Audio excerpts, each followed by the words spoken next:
허환구의 라디오 오늘. 여러분 안녕하십니까, 허환구입니다. 오늘로 23일째 단식을 이어가고 있죠. 더불어민주당 이재명 대표가 입장문을 냈습니다. 국민을 믿고 굽힘 없이 정진하겠다라는 뜻을 밝혔습니다.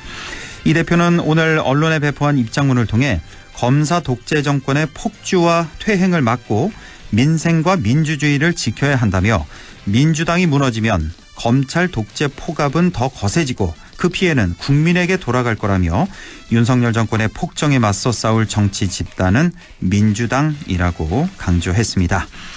어제 국회에서의 체포동의안 가결로 인해 이제 이 대표의 운명은 법원의 손으로 넘어갔는데요.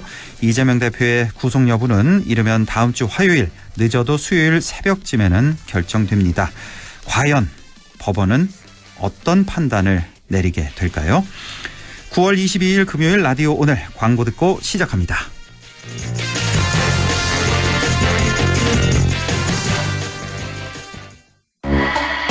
마침내 일렉트릭 토레스의 탄생.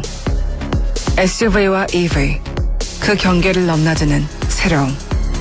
당신이 기대했던 SUV, 그대로의 EV. 토레스 EVX. 지금 KG 모빌리티 전시장에서. 타이어 바꿀 때 타이어뱅크. 방문 고객 3천만 명 돌파 기념 대국민 감사제. 전 품목 3+1 할인 행사. 타이어를 바꾸면 벤츠가 따라온다. TV와 청소기까지. 대한민국 물가 잡는 타이어뱅크 매장에 방문하세요. 타이어 바꿀 때 타이어뱅크. 이벤트 기간 11월 30일까지. 자세한 내용 홈페이지 참조. 라디오 오늘 금요일 순서 시작합니다. 1부 최진봉의 시사포커스 잠시 후에 만나보겠고요.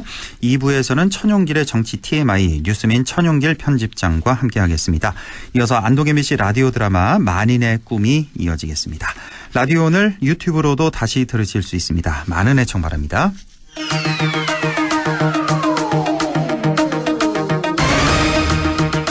네, 시사포커스 성공회대 최진봉 교수와 함께합니다. 교수님 안녕하십니까?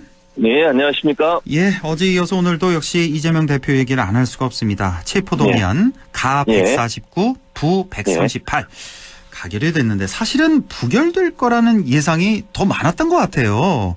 예. 자, 우리 교수님 어떻게 예상하셨는지, 뭐 결과 어떻게 보셨는지요? 그러니까 전체적으로 가결될 거라고는 생각을 안 했었고요. 뭐 물론 긴가민가한 부분이 없지 않아 있었어요. 약간 위험하다는 생각은 있었지만 그럼에도 불구하고 가결이 될 거라고까지는 생각을 안 했는데 결과가 나오고 좀 충격적이었고요. 사실 이제 민주당 내에서도 이게 그 비명계 소위, 그러니까 찬성표를 던진 사람들 입장에서 저는 정무적 판단이 잘 안 됐다고 보거든요. 예. 이게 과연 그러니까 그분들한테 도움이 될까라는 개인적인 생각이 있었어요. 그래서 정무적 판단을 할 거라고 생각했는데 그렇게 하질 않고 이런 이제 결과가 나와서 좀 충격이고, 민주당 내부에서도 이런 부분에 대해서 상당히 좀 우려와 걱정이 있는 상황이다, 이렇게 말씀드릴 수 있을 것 같습니다. 예, 사실 이 가결이 되고 나서 뭐 이런저런 뒷얘기가 계속 나오고 있는 그런 상황입니다. 사실 그 하루 전이었죠. 부결 호소문, SNS를 통해서 이 대표가 또 호소문을 쓰기도 했고, 또 부결 거래설 얘기도 좀 나오고 기획설 얘기가 또 나오고 뭐 여러 가지 얘기가 있는데 이게 좀 무슨 내용인지, 뭘 비명계가 뭐 거래를 했다는 얘기입니까? 지금 대표랑? 이제 그런 얘기가 나오는데요. 그게 이제 왜 그러냐면 김종민 의원이 뭐 인터뷰, 이제 라디오 방송에 나와서 인터뷰를 했는데 오늘 아침에 두 차례에 걸쳐서 이재명 대표에게 제안을 했다. 근데 그 내용에 대해서는 뭐 구체적으로 얘기는 안 했지만 뉘앙스 자체는 이재명 체제로는 총선을 치르기 어려운 상황이 아니겠나라고 하는 얘기를 한 것 같아요.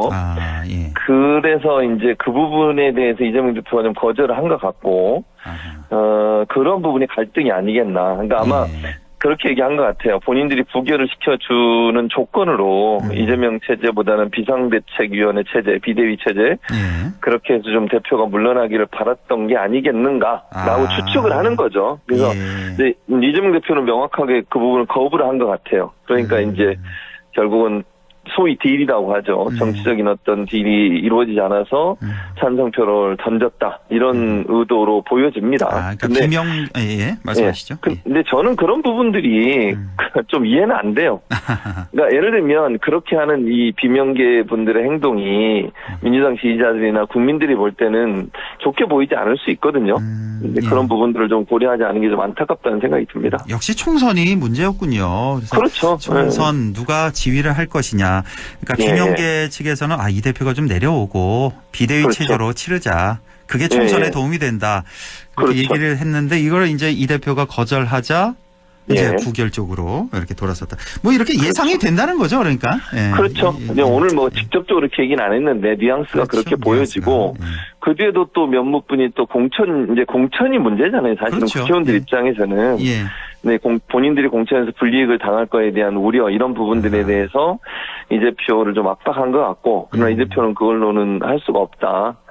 그래서 이 대표가 그렇게 얘기했다고 김종민 의원은 얘기해요. 공천 관리를 공정하게 하겠다. 근데 그렇게까지 답변을 했는데 이제 물러나라고 아마 압박을 가한 게 아니겠나는 추측이 드는 거죠. 협상이 안 이루어졌다는 말이에요. 어음 갖고는 안 된다. 현찰을 달라. 맞아요. 그런 거죠, 결국은.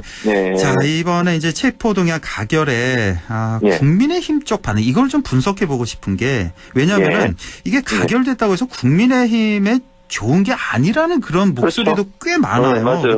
그래서 왜냐하면 이제 이 대표의 사법 리스크를 계속 이제 끌고 가서 총선까지 이제 치르는 게 유리하다는 그런 생각도 많아서 그래서 제 생각에는 이 국민의힘 그 의원들 중에도 부결표를 던진 사람들이 좀 있지 않을까 저는 그런 생각이 좀 드는데요. 또 어떻게 생각하세요? 저는 그건 아니라고 생각해요. 그것까지는 그 부분은 그러나 이제 아마 이런 생각은 했을 거예요. 제 생각 이건 제 판단인데 100% 국민의힘 의원들 입장에서는 민주당 의원들이 이렇게까지 할 줄 몰랐을 거예요. 본인들도 좀 놀라지 않았을까 하는 생각이 들어요. 본인들도. 왜냐면 그래도 설마 왜냐면 그 민주당 그래도 자기 대표잖아요. 그런데 그거를 이렇게까지 약 한 지금 28명, 29명 정도 지금 얘기가 나오고 있잖아요. 그 정도의 사람들이 그러니까 찬성을 던질 거다라고는 아마 국민의힘도 예측을 못한 걸로 보여지고요. 국민의힘과 이제 정의당 쪽은 이미 그렇게 당론을 정했기 때문에 제가 볼 때 양측에서는 아마 반란포가 나올 가능성은 낮다고 보고요. 그런 점에서 본다고 하면 뭐 민주당과 국민의힘이 그걸 부결시켰을 가능성보다는 국민의힘은 아마 이런 현상을 보고 좀 놀랬을 거다. 왜냐하면 국민의힘 입장에서는 부결돼서 방탄 프레임을 또 갖고 가는 게 도움이 될 수도 있거든요. 자기들 입장에서는. 근데 이제 방탄 공격은 못해요. 왜냐하면 이미 통과가 돼버렸으니까. 그런 상황이 되기 때문에 본인들한테도 불리한 상황이 될 텐데 그 민주당이 이렇게 나올 거라고는 예측을 못한 게 아닌가 비명계가 그런 생각이 듭니다. 자, 민주당 상당한 혼란이 지금 만 24시간 정도 계속 되고 있습니다. 이제 원내 지도부 즉각 총사퇴를 했고요. 근데 한편으로는 원내 지도부만 사퇴하나? 혹시 최고위원들은 그냥 가는 건가? 이런 생각도 좀 들고 앞으로 민주당 어떻게 되는 건지 오늘 또 속보 조금 전에 보니까 다음 주 화요일이죠. 26일 오후에 원내대표를 선출한다고. 그렇게 나왔는데 자 그럼 어떻게 되는 겁니까 민주당 내부는? 일단 이게 책임을 누가 지는 거냐면 원내 지도부가 지는 겁니다. 왜냐하면 이 원내에서 일어난 일이잖아요. 의원들이 어떤 의사결정을 하고 투표를 하고 당론으로 정하고 이거는 원내 지도부가 하는 건 일이거든요. 그러니까 최고위원회가 최고 의결 기구이긴 하지만 최고위원회보다는 원내 대표에게도 책임이 있죠. 예를 들면 왜 설득을 못했냐 의원들을 왜 당론으로 정하지 않았냐 이런 이제 비판이 있는 것이고. 이제 민주당에서 보면 자당의 대표를 지금 검찰한테 넘겨준 꼴이 됐거든요. 근데 아무도 책임을 안 질 수는 없어요. 근데 책임 소재를 따지면 최고위원회보다는 원내대표, 원내 지도부라고 하죠. 보통 원내대표를 포함한 사무총장 이런 분들.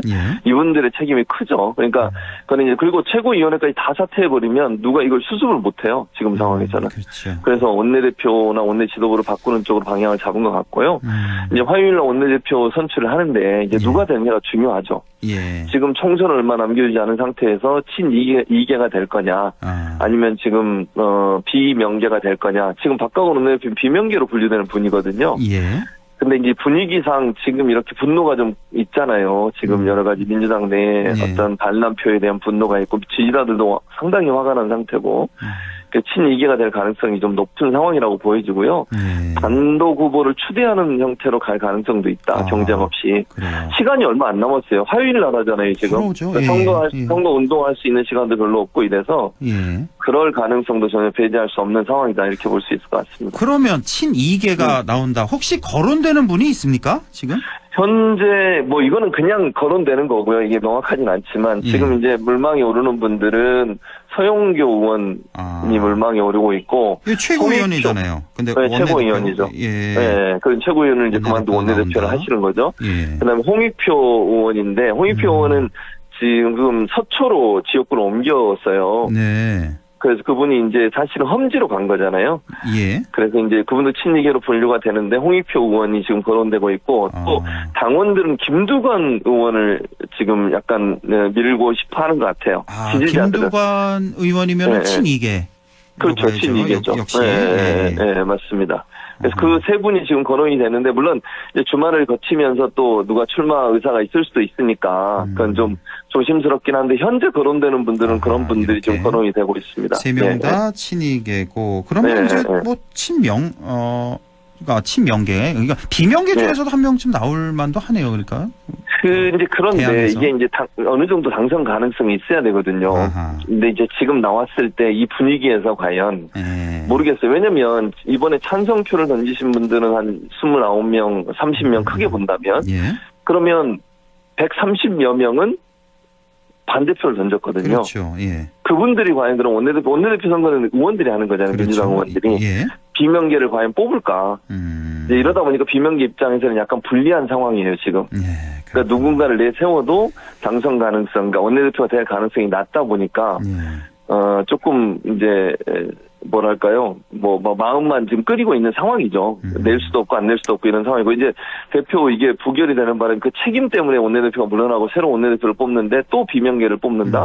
그건 상당히 어렵죠. 왜냐면 박강원 원내대표가 비명계였잖아요. 근데 그 책임을 지고 물러나는데 그 자리에 또 비명계를 뽑게 되면 그거는 약간 의원들 입장에서는 받아들이기 어려운 상황이 아닐까 이런 생각이 있습니다. 자, 정청래 수석 최고위원이 이제 이재명 사퇴는 없다 이렇게 선언을 하고 해당 행위에 상응하는 조치를 취하겠다 이렇게 얘기를 했고 여기다 또 개딸들이 개혁의 딸들 이른바 수박 색출에 나서겠다. 테러도 암시하는 글도 올리고 상당히 혼란스러운 상황이네요. 민주당 내가. 그렇죠. 왜냐하면 이제 이 지지자들은 상당히 진짜 화가 나 있어요. 제가 옆에 이렇게 보고 이러면 화가 많이 나 있는 상태고 어떤 형태로든 응징을 해야 된다 이런 의견이 많고요. 그러나 그게 어떤 테러나 물리적인 행동이 되면 저는 안 된다고 봅니다. 그거는 절대로 그래서는 안 되고요. 절대 안 되죠.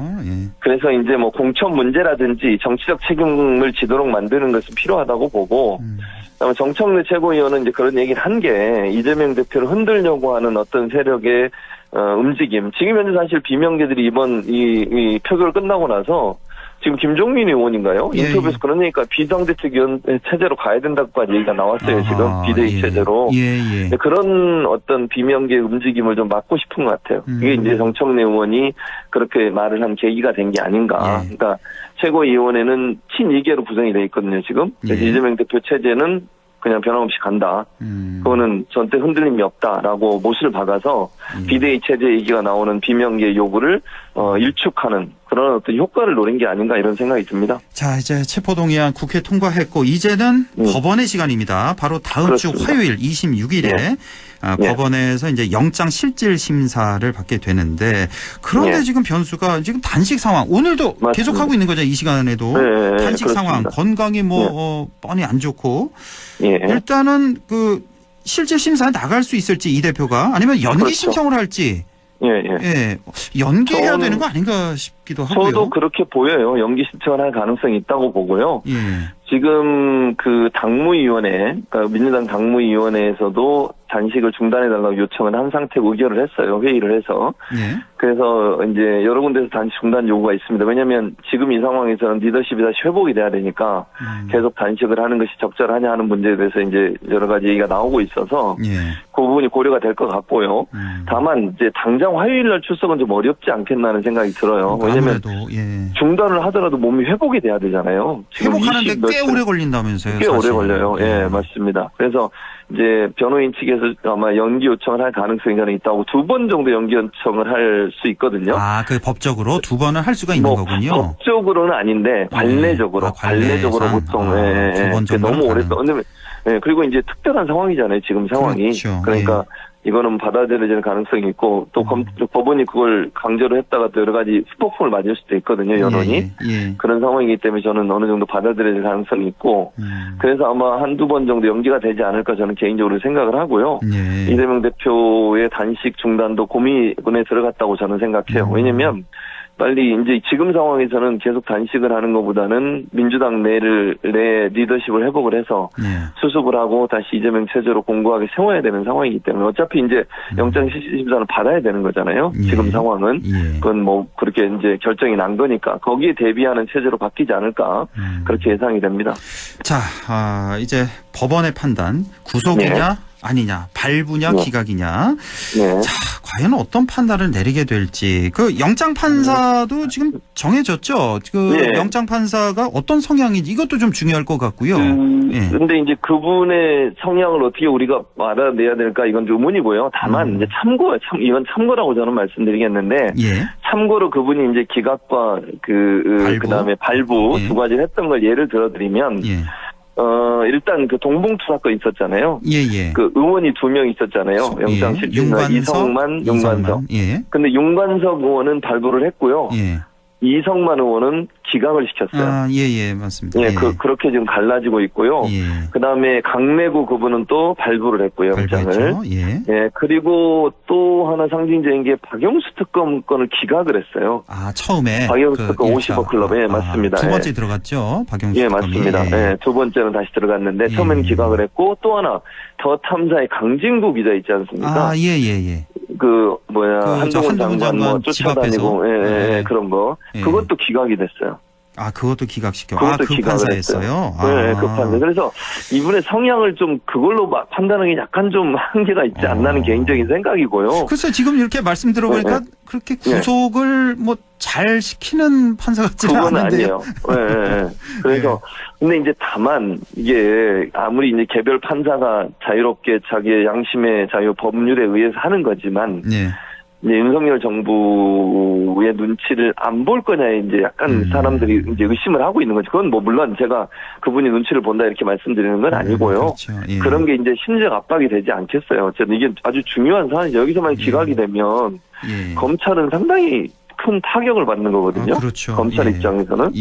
그리고 이제 국민들도 이재명 대표에 대한 수사가 잘못됐구나 이렇게 인식을 할 수 있기 때문에 판사 입장에서 상당히 부담이 될 거라고 보고 다만 이제 판사가 그런 부담감 때문에 어떤 판결을 내리면 안 된다고 저는 보고요. 그야말로 법리. 왜냐면 세 가지잖아요. 도망의 우려가 있냐 없냐. 근데 이재명 대표가 도망갈 우려는 없고 증거인멸도 360 몇 곳을 압수수색을 했잖아요. 그리고 2년 동안 했고 검찰이 차고 넘친다 증거가 그런 얘기도 했었습니다. 근데 무슨 증거 인멸을 하겠습니까? 또 다툼의 여지도 저는 있다고 봐요. 왜냐면 증언만 있어요. 지금 김성태, 유동규, 정바울 이런 사람들이 증언만 있지 물적 증거가 아직까지 제시가 안 되고 있거든요. 그런 상황이라면 이건 다툼의 여지가 있다. 참 정말 모르겠네요. 우리 최진봉 교수님은 불구속적으로 좀 법리적으로. 예상을 하시는 것 같은데 근데 뭐 방송 들어보니까 몰라요 그거는. 근데 뭐 구속되지 않을까 그런 의견도 상당히 좀 많아서요. 이거 왜 그러냐면 그게 판사 입장에서는 구속을 영장을 발부해도 부담이 덜 되는 이유가 있어요. 그러니까 법리적으로 따지기보다 왜냐 국회에서 이미 통과를 시켜버렸잖아요. 그러면 이 판사 입장에서는 아니 국회의원들도 문제가 있다고 해서 통과시킨 거를 내가 구속영장 발부한 게 큰 문제냐 이렇게 될 수 있거든요. 왜냐하면 국회의원들이 이미 그렇게 넘겨준 거잖아요. 만약에 문제가 없다고 하면 국회에서 부결을 시켰어야 되는 거 아니냐 이런 여론이 있기 때문에 그것 때문에 이제 구속영장이 발부될 가능성도 전혀 배제할 수 없는 상황이라고 보여집니다. 이거 정말 모르겠는데요. 발부냐 기각이냐. 그러니까 어떤 결과가 나오더라도 이거 엄청난 후폭풍이 다 있으니까. 후폭풍이 있죠. 맞습니다. 다음 주 화요일 좀 지켜보겠습니다. 자, 한 1분 정도만요. 예. 어제 국회가 상당히 바빴는데 한덕수 국무총리 헌정사상 초유의 해임 건의안 통과됐고 또 현직 맞습니다. 검사에 대한 탄핵 소추안도 헌정사상 처음으로 통과가 됐고 이거 어떻게 보셨습니까? 두 건. 저는 한덕수 총리 해임 건의안은 윤석열 정부에 대한 국회 경고고 심판이라고 생각해요. 왜냐하면 대통령은 탄핵이 아니고서는 그 직을 물러나게 할 수가 없잖아요. 그러면 내각을 운영하는 가장 책임자가 총리 아니겠어요? 상징적 의미가 있다고 저는 보거든요. 상징적 의미. 그리고 검사에 대한 탄핵도 검사는 지금까지 한 번도 탄핵된 적이 없어요. 그렇죠. 처음이거든요. 그 말은 검사는 그리고 기소권을 검사만 갖고 있기 때문에 검찰 같은 경우에는 그 제식구 감사이기 때문에 검사들이 처벌받는 경우가 거의 없어요. 김학의 전 차관 같은 경우도 같은 경우고. 우리가 너무 많이 봐왔죠. 그렇죠. 그런데 이번에 처음으로 국회에서 이걸 통과시켜서 검사도 잘못하면 처벌받을 수 있구나. 물론 헌재가 최종 판단을 받아봐야 되지만 그래서 검사들이 너무 무소불위의 권력을 자기 마음대로 사적으로 쓰는 것에 대한 경고의 메시지를 줬다는 점에서 긍정적으로 평가합니다. 경고와 상징적 의미. 였다. 알겠습니다. 지금까지 성공회대 최진봉 교수와 함께했습니다. 고맙습니다. 감사합니다. 라디오 오늘 2부에서 뵙겠습니다.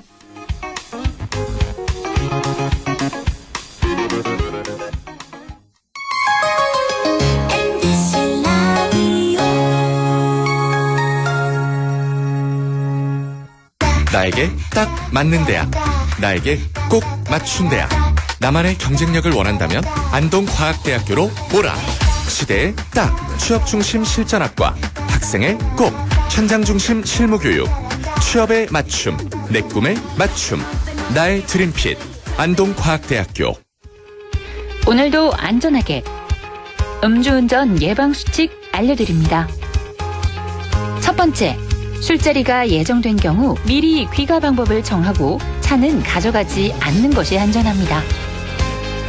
두 번째, 음주 후 자전거나 전동 킥보드를 이용하는 것도 음주운전 처벌 대상에 포함됩니다. 세 번째, 과음을 한 다음 날에는 대중교통을 이용해주세요.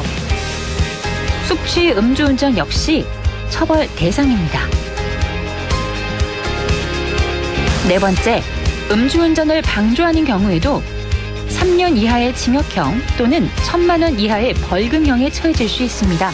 적극적으로 말려주세요. 위험한 음주운전 미리 예방하여 소중한 생명을 지켜주세요.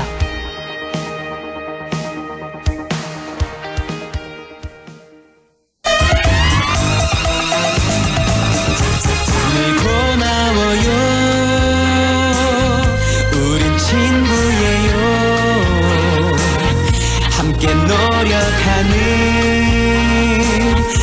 MBC와 함께 100.1 MBC 라디오.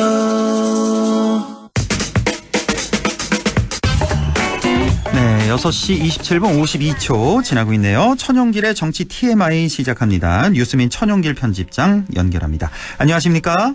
네, 안녕하십니까. 네, 우리가 안동 예천 지역구 살펴봤고 영주 영양 봉화 울진 지역구 지난주 지지난주 살펴봤잖아요. 자, 오늘 살펴볼 지역구는 어디입니까? 네, 오늘 두 곳을 좀 같이 살펴볼 예정인데요. 상주 문경과 의성 청송 영덕 이 두 곳인데 그보다 앞서서 먼저 좀 전해드릴 이야기가 있습니다. 먼저 전할 얘기 어떤 내용인가요? 네, 2주 전에 첫 시간에서 좀 다뤘던 안동 예천 지역구의 권영진 전 대구시장 출마 거론설에 대해서 이야기를 나눴는데 사실상 안동 출마는 하지 않겠다라고 하는 입장을 이번 주에 밝혔습니다. 그 뉴스에서 봤어요. 맞아요. 네. 그 자리에 저도 참석을 했었는데 전혀 가능성이 없다. 선을 그었고. 아예 0%랍니까? 아니면 혹시 아예, 또 모른답니까? 아예 가능성이 없다. 0%? 네. 안동 예천 선거구도가 다시 좀 짜여질 이 가능성이 커졌습니다. 그렇군요. 그러니까 예전에 우리 2주 전에 우리 천영길 편집장이 전해줄 때만 해도 안동 예천 선거구는 김형동, 권영진 양강 싸움 아닌가 뭐 이렇게도 좀 예상이 됐는데 그렇다면 이제 김형동 현 의원 여기다가 혹시 모를 또 권영수 후보도 있고 또 제3의 인물 뭐 검찰 뭐 낙하산 뭐 이런 예상도 좀 하게 되네요. 이렇게. 그렇습니다. 이게 뭐 선거구에 따라서 그 부분은 좀 달라질 것 같습니다. 그렇죠. 예. 자, 그러면 이번 주에는 상주 문경 지역구부터 살펴볼까요? 네, 상주 문경은 이 북부 지역의 총선 선거구 중에 유일하게 변동 없이 유지될 가능성이 높은 선거구입니다. 예. 지난 총선에서 같은 생활권으로 묶였고 또 인구 한선에 미달할 가능성도 없기 때문인데요. 이 큰 변수 없이 총선 출마 준비자들이 지금 움직이고 있는 지역구입니다. 예. 먼저 이 지역구 현역 의원인 이미자 국회의원의 상황에 대해서 좀 살펴볼 필요가 있는데요. 예. 이 보수 정당에 대한 지지세가 높다 보니 유독 다른 지역보다 경북은 현역 의원 교체율이 높은 지역입니다. 그러니까요. 예. 지난 총선 때 경북의 현역 교체율이 얼마였죠? 네, 46.2%. 거의 절반. 국회의원 13명 중에 6명이 교체가 됐는데 이 대구 경북 합쳐서 보면 64%거든요. 대구는 더 높군요.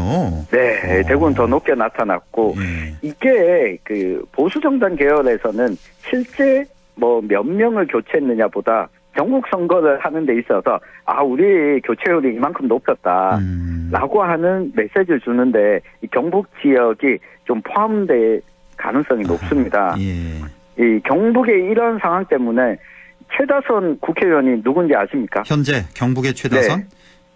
재선까지 있지 않나요? 혹시 3선 없지 않아요? 3선은 없고 없죠. 3선을 지냈던 이철우 경북도지사가 이 최다선입니다. 그렇습니까? 네.